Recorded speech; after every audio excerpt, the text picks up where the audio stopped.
நண்பர்களே, கிறிஸ்மஸ் வருது நண்பர்களே. கையில் ஒரு ரூபாயெல்லாம் வேதனையாக இருக்கு, என்ன பண்ணனே தெரியல. கிறிஸ்மஸ் வருது. ஏன்னா போன வருஷம் ஊருக்கு போகல, அதுக்கு முந்தின வருஷமும் ஊருக்கு போகல, 2 வருஷம் ஆச்சு ஊருக்கு போய். இந்த வருஷம் எப்படியாச்சும் போய் ஆகணும். நான் அடுத்த மாதம் 23ஆம் தேதி இங்கேருந்து கிளம்பணும். ரொம்ப கஷ்டமாக இருக்குது நண்பர்களே. இந்த வருஷமும் நான் போகக்கூடாதுன்னு தான் நினச்சேன். அம்மாவை பார்க்கணும், அதனால தான் போகிறேன். நண்பர்களே, யாராவது எனக்கு ஹெல்ப் பண்ணுவீங்களா நண்பர்களே? ரொம்ப மனசு வேதனையாக இருக்குது நண்பர்களே.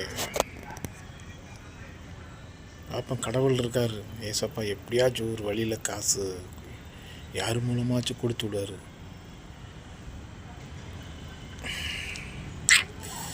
ஏசப்பா